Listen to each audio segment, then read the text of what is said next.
You have been using coordinates ever since you were introduced to graphing back in your first course in algebra. You talked about the x-coordinate and the y-coordinate. Up until now, in most cases, the coordinates have been relative to the standard basis. If you're talking about the x and y plane, R2 space, the standard basis would be the ij vector, which is 1, 0, 0, 1. For R cubed or 3 space, the standard basis would be the ijk vector. In today's lesson, we're going to be able to change bases and write the vectors in coordinates relative to bases other than the standard one. Let's let the set of vectors be equal to v1, v2, out to v to the n, be an ordered basis for a vector space v, and let x be a vector in v, such that x is equal to c1 v1 plus c2 v2 plus out to including cn vn.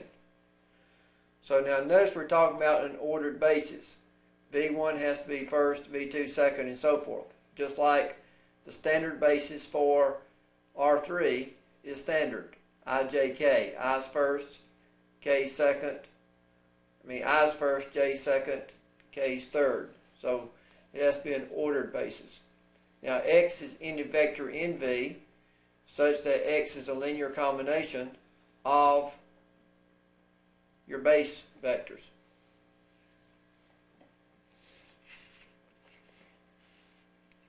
The scalars c1, c2, and cn are called coordinates of x. So you're used to writing a vector as like 5i plus 6j. 5 and 6 are your coordinates. Now, in general, this would be the coordinates of x relative to b. Up until now, b has been the standard basis for our work in calculus.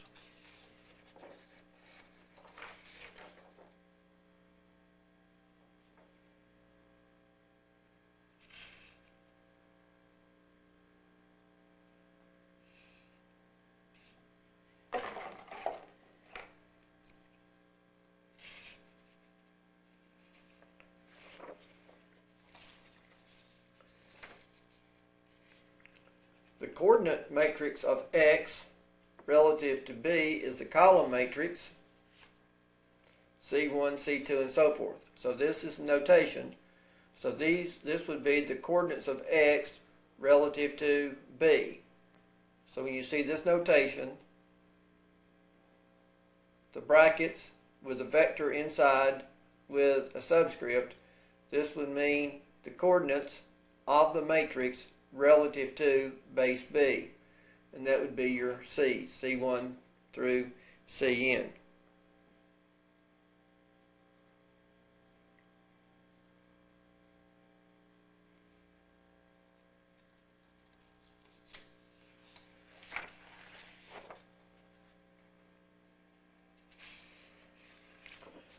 Let's look at an example.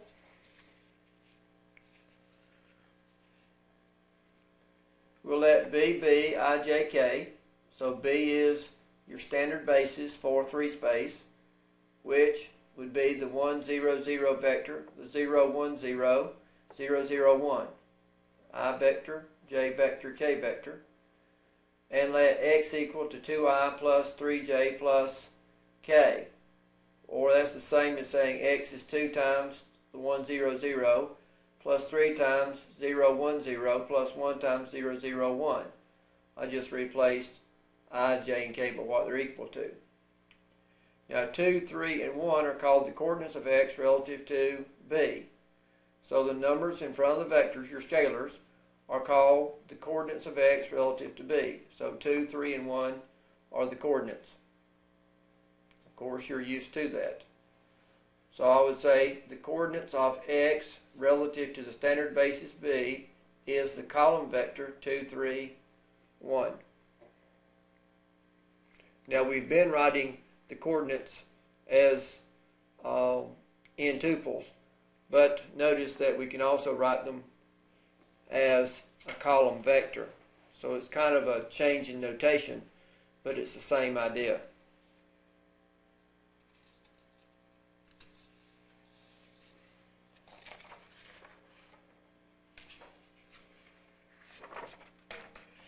Let's look at another example.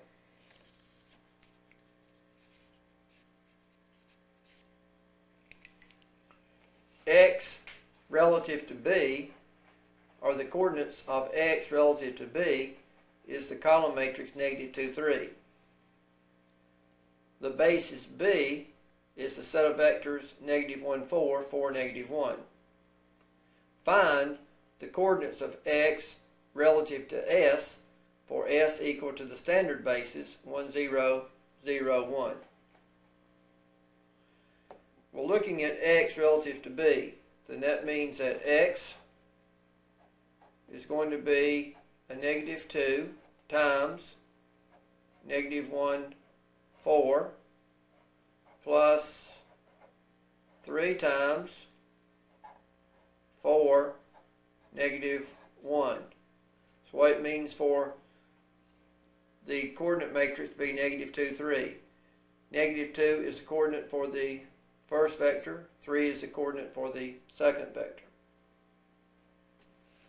Or I get X is equal to 2, -8 plus 12, -3. -2 times 1, -1 is +2. -2 times 4 is -8. 3 times 4 is 12. 3 times -1 is -3. Just doing scalar multiplication. Now the X vector, do my vector addition, is going to be 14, -11. Now I want to write X relative to the new basis. Well, I can say X vector is going to be 14 times 1, 0 plus -11 times 0, 1.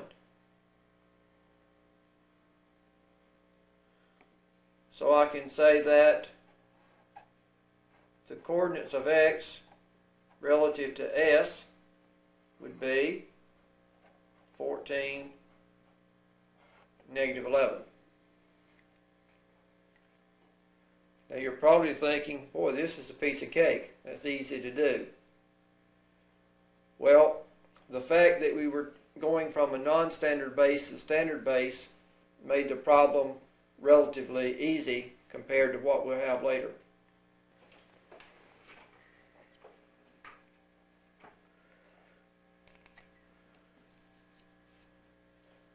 Now let's do one a little bit more difficult.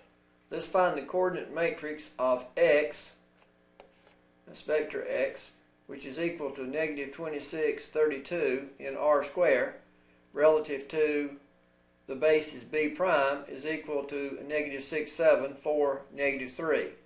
In this case, we're going from the standard basis to a non-standard basis. Well, that means we're going to try to write -26, 32 as a linear combination of the vectors in B prime. So that would be C1 times a -6, 7 plus C2 times 4, -3.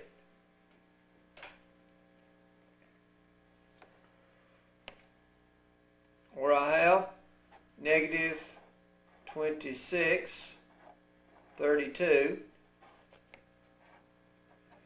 is equal to a -6 C1, 7 C1 plus 4 C2, -3 C2. this would be a negative 6c1 plus 4c2. 7c1 minus 3c2 when I use vector addition. Equating coefficients, I get a negative 6c1 plus 4c2 is equal to a negative 26. Then I get 7c1 minus 3c2 is equal to 32. I can find C1 and C2 by solving the 2 by 2 system. Well, I'll choose to eliminate the C2s, so I will multiply by 3, multiply by 4.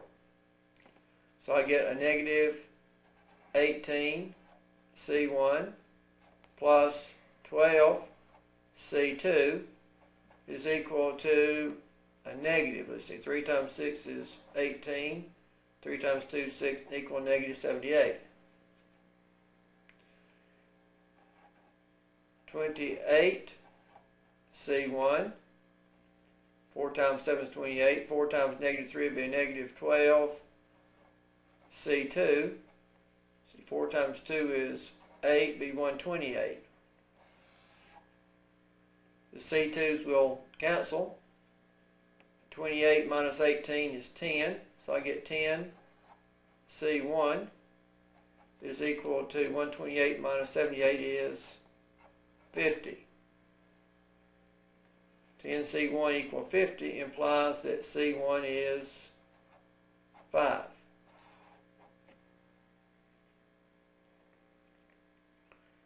I can use either of these two, so I'll choose to use this one. I'll just go ahead and substitute as I go.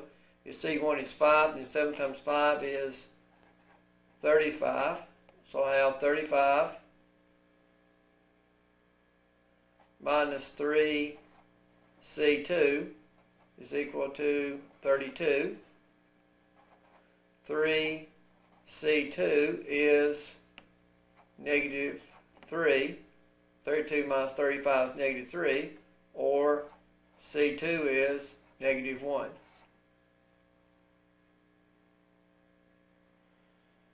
So I get that the coordinates of x relative to b prime will be 5, 1.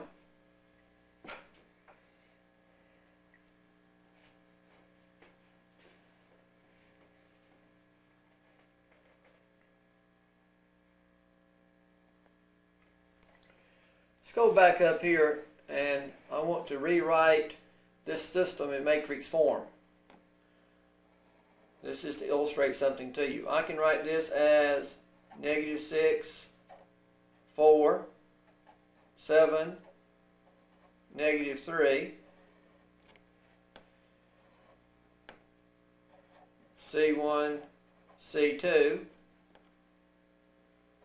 is equal to negative 26, 32.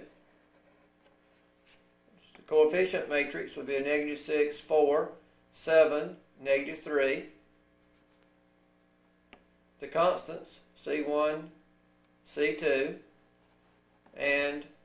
or the variables, C1 and C2, the constants, negative 26, 32. If I call the coefficient matrix P, and I would put in for C1 and C2, that would be the coordinates of x relative to b prime was equal to the coordinates of x relative to the standard basis in R2. So I can write, if I call the coordinate set of coefficients P, then this would be the coordinates of the vector x relative to b prime, and these were given to be the coordinates of x relative to b.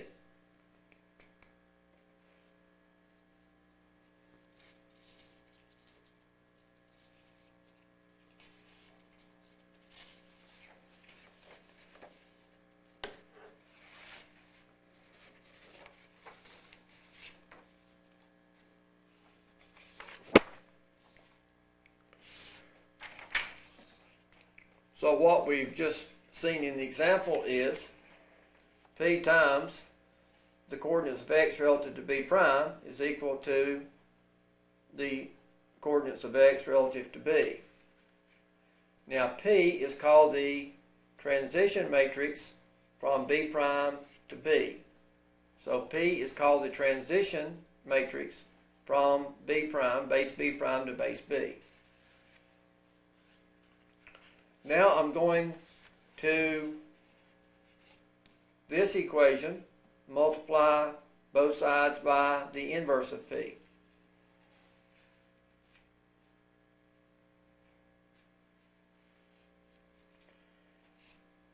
Well, p inverse times p is just the identity matrix. Identity matrix times x would be x of b prime. It's coordinate matrix of x with respect to b prime. So that would be p inverse, coordinate matrix of x with respect to b. So we see that p inverse is the transition matrix from b to b prime.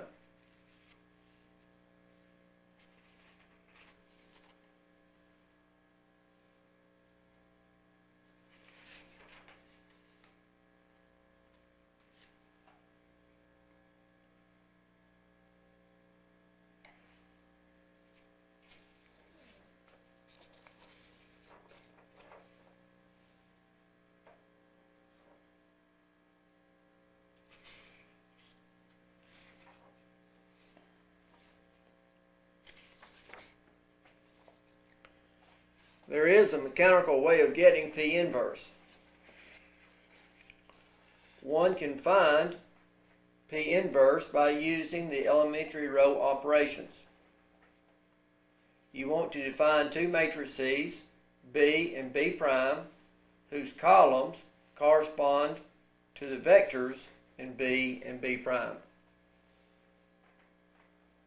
So we're going to define two matrices b and b prime whose columns correspond to the vectors in b and b prime.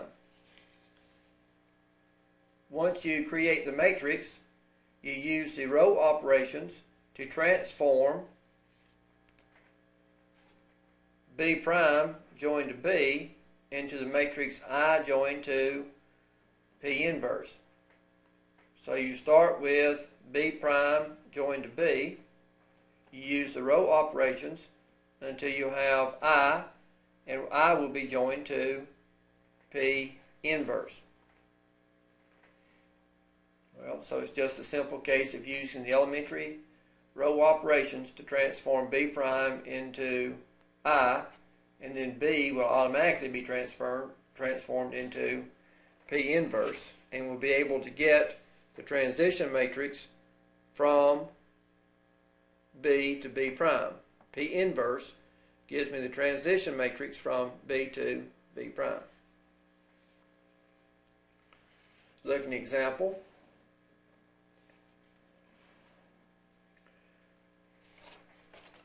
Find the transition matrix from b, which is ijk, to b prime, which is 1, 3, negative 1, 2, 7, negative 4, 2, 9, negative 7. Well, we're going to create the matrix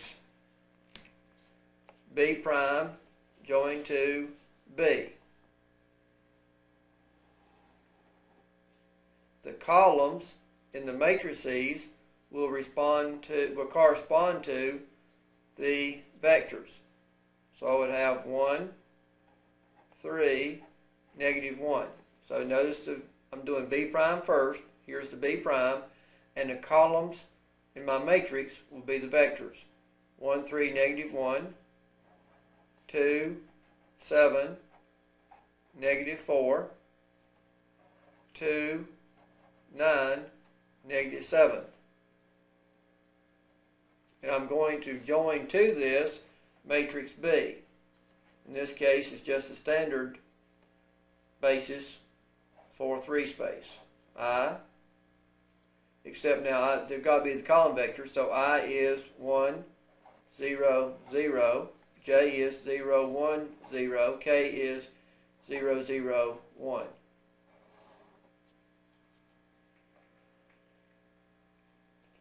So I have joined B prime to B. I'm going to use my row operations now to transform the B prime into I, and then I can read my answer.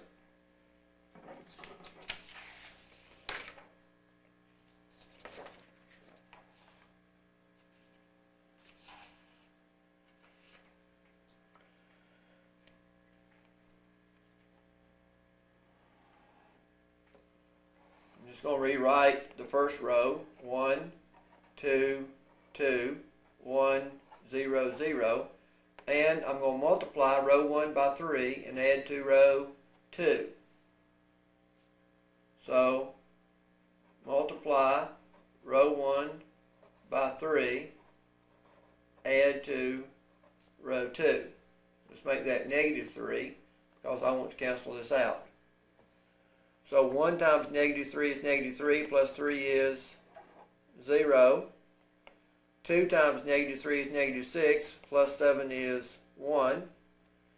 2 times negative 3 is negative 6. Negative 6 plus 9 is 3. Negative 3 times 1 is negative 3, plus 0 is negative 3. And of course, those two will be zeros. Now, I'm going to multiply row 1 by 1, add to row 3. So I'm just going to multiply by 1 because 1 times negative 1 already gives 0. So 1 times 1 is 1, plus negative 1 is 0. 2 plus negative 4 is negative 2. 2 plus negative 7 is negative 5. 1 plus 0 is 1. 0 plus 0 is 0. 0 plus 1 is 1. There's a 1 right here. I don't know what I did, but when I just went right through it real fast. But remember, I multiplied row 1 by negative 3, added row 2. So negative 3 times 0 is 0. 0 plus 1 is 1. That should be a 1.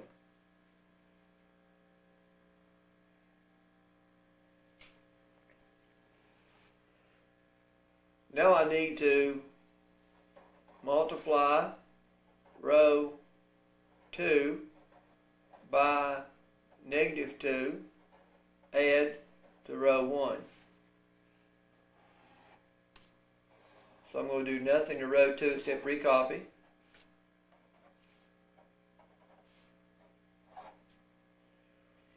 I'm going to multiply row 2 by negative 2 and add to row 1. Negative 2 times 0 is 0. 0 plus 1 is 1. Negative 2 times 1 is negative 2. Plus 2 is 0. Negative 2 times 3 is negative 6. Plus 2 is negative 4. Negative 3 times negative 2 is positive 6. Plus 1 is 7. Negative 2 times 1 is negative 2. Plus 0 is negative 2. Negative 2 times 0 is 0. 0 plus 0 is 0. Now I'm going to multiply row 2 by positive 2. Add to row 3. 2 times 0 is 0. 0 plus 0 is 0. 2 times 1 is 2. 2 minus 2 is 0. 2 times 3 is 6. 6 plus negative 5 is 1. 2 times negative 3 is negative 6. Plus 1 is negative 5. 2 times 1 is 2. Plus 0 is 2. 2 times 0 is 0. 0 plus 1 is 1.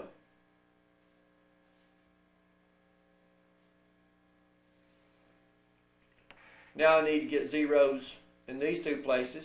So I'm going to multiply row 3 by 4, add to row 1. Row 3 is okay.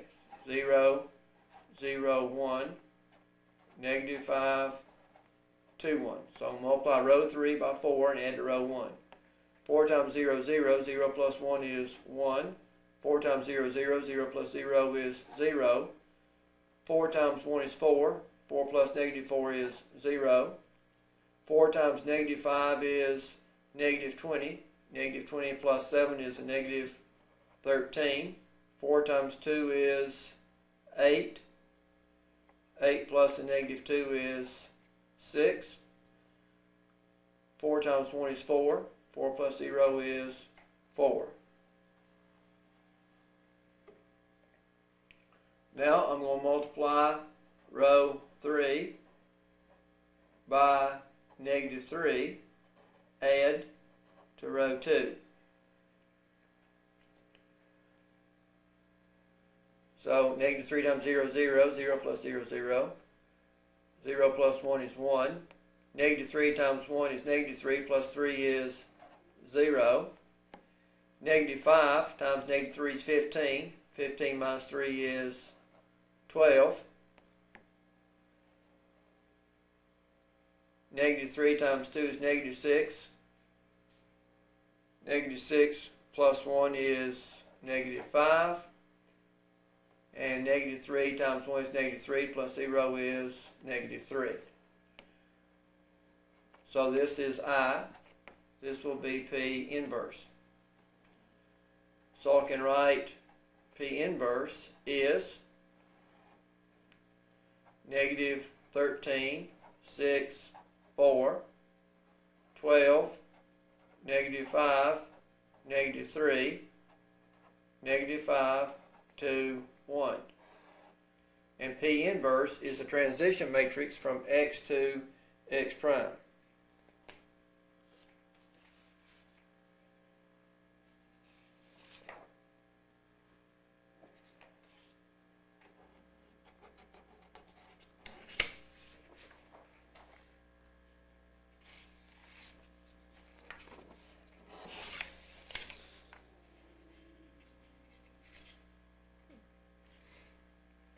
Okay, just given the basis B is equal to 1, 1, 1, 1, negative 1, 1, 0, 0, 1, and B prime is 2, 2, 0, 0, 1, 1, 1, 0, 1, and the coordinates of X with respect to B prime, 2, 3, 1.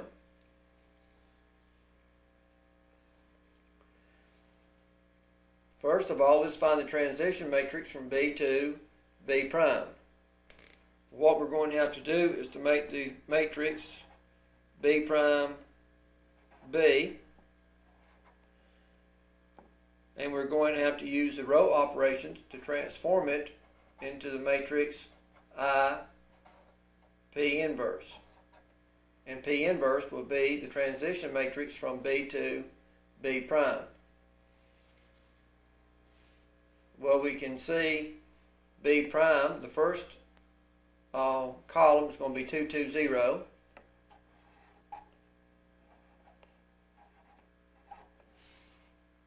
The next is going to be 0, 1, 1, 1, 0, 1.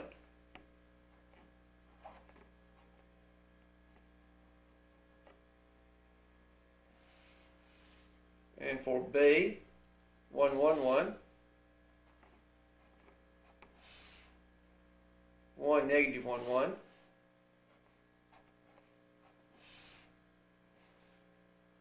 0, 0, 1.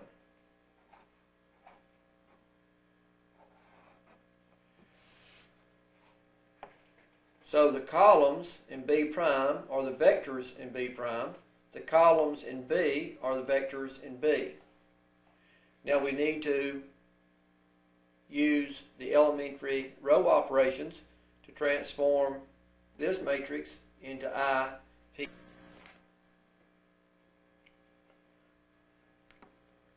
At this point, we're calling derive, and notice that I have authored the matrix into derive. It's the same matrix we had written. And once I author the matrix, I author the expression and I put row reduce, parentheses, number 1. So this is what derive gives me with that one. Row reduce, number 1. And this will give the result. So this is your I matrix. And this part is going to be P inverse.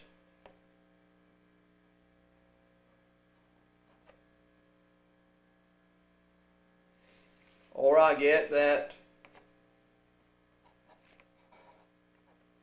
P inverse is going to be 1/4, negative 1/4, negative 1/4, 1/2, negative 1/2, 1/2, 1/2, 3/2, 1/2. All I did is I just went into derive and edited the answer part and wrote it as expression number 4.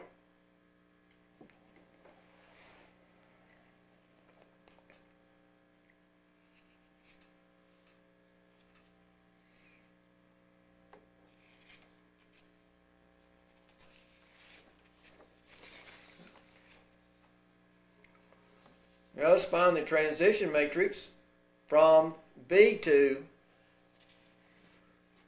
B prime. So I want to find the transition matrix from B to B prime. Well, to find the transition matrix, from B prime to B, to find the transition matrix from B prime to B, then that means I need to put B first. 1, 1, 1. 1, negative 1, 1, 0, 0, 1, and then list B prime. 2, 2, 0, 0, 1, 1, 1, 0, 1. Now this, and I'm going to transform this one into IP. Now P is the transition matrix from B prime to B. So P goes from B prime to B. P prime goes from B to B prime. But just remember, when you write this down, you write the one you're going to first, and then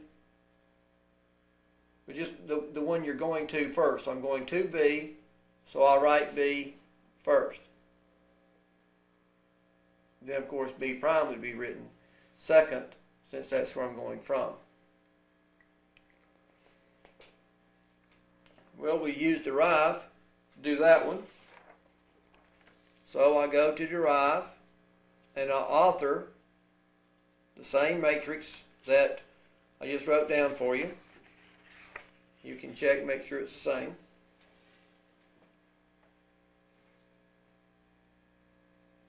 And then I row reduce that matrix, and I get the answer P. So here's I, this will be P. So P is 2, 1/2, 1/2, 0, negative 1/2, 1/2, negative 2, 1, 0. So now we have the transition matrix from B prime to B. Of course, there's another way of doing that.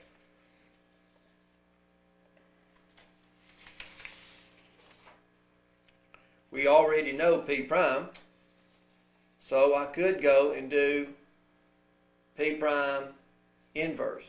Remember this, look back in your notes, you'll see this is the P inverse that we got. So here's the P inverse. So if I do the inverse of P inverse, would be P. So I have P inverse. I'm going to do the inverse of P inverse, and I'll get P. So there's two ways of getting it.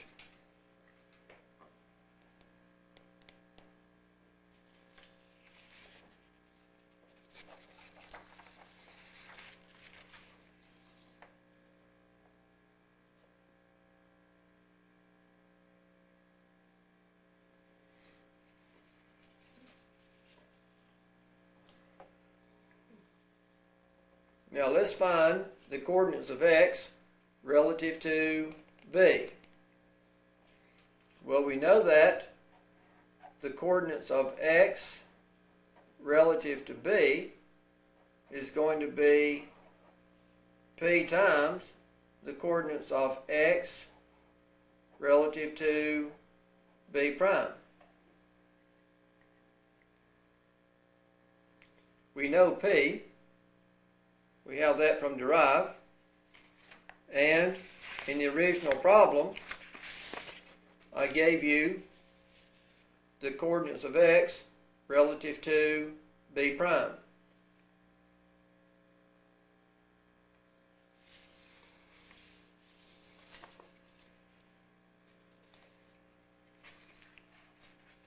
Sounds like it's time for derive again to me.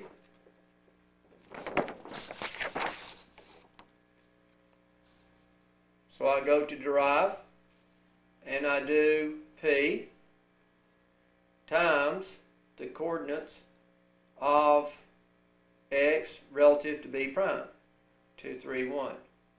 Tell derive to simplify, and I get 6, negative 1, 1. So the coordinates of x relative to b will be 6, negative 1, 1.